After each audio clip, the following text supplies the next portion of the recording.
నమస్తే అండి. నా పేరు స్థిత ప్రజ్ఞ.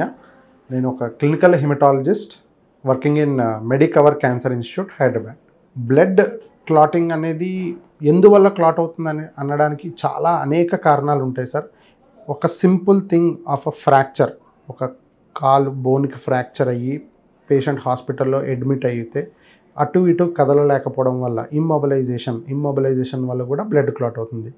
Are a simple thing of an air travel, long distance travels వల్ల కూడా బ్లడ్ అనేది క్లాట్ అవుతుంది. సో బ్లడ్ క్లాట్ అవ్వడానికి చాలా కారణాలు ఉంటాయి సార్. కామన్గా దెబ్బలు తగిలినప్పుడు, సర్జరీస్ అయినప్పుడు, ఎవరైనా పేషెంట్స్ హాస్పిటల్లో లాంగ్ డ్యూరేషన్ హాస్పిటల్ అడ్మిషన్ అయినప్పుడు క్లాట్ అవుతుంది. కొన్ని రేర్ కాజెస్ ఉంటాయి సార్, కొన్ని ఇమ్యూన్ కాజెస్ ఉంటాయి. యాప్లా అని ఒక డిసీజ్ అని కానీ, లేదంటే కొన్ని ఫ్యాక్టర్ డెఫిషియన్సీస్లో కానీ, లేదంటే కొన్ని మెడిసిన్స్ తీసుకోవడం వల్ల కూడా బ్లడ్ క్లాట్ అవుతుంది. కామన్గా ఆడవాళ్ళలో చూస్తే pregnancy or any hormonal tablets తీసుకునే వాళ్ళకు కూడా బ్లడ్ క్లాట్ అవుతుంది. సో రక్తం క్లాట్ అవ్వడానికి చాలా కారణాలు ఉంటాయి.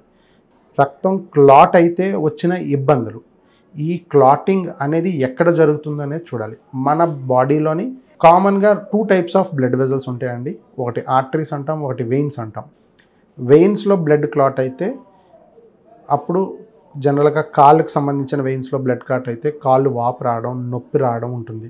అదే ఛాతీకి సంబంధించిన వెయిన్స్లో బ్లడ్ క్లాట్ అయినప్పుడు ఆయాసం రావడం, ఛాతీ నొప్పి రావడం, దగ్గితే బ్లడ్ పడడం లాంటి ఇబ్బందులు ఉంటాయి. అదే ఆర్టరీస్లో బ్లడ్ క్లాట్ అయింది అంటే ఆ పర్టికులర్ ఆర్టరీకి సప్లై చేస్తున్న ఆర్గన్ అనేది డ్యామేజ్ అవుతుంది. Brain blood vessel, arterial blood వెజల్లో బ్లడ్ క్లాట్ అయితే స్ట్రోక్ అనేది వస్తుంది. అలాగే హార్ట్కి సంబంధించినప్పుడు స్ట్రోక్ వస్తుంది అనమాట. సో అది ఏ టైప్ ఆఫ్ బ్లడ్ క్లాట్, అది ఎక్కడ జరిగింది ఆ బ్లడ్ క్లాట్ అనే దాన్ని బట్టి వైద్యం జరుగుతుంది సార్.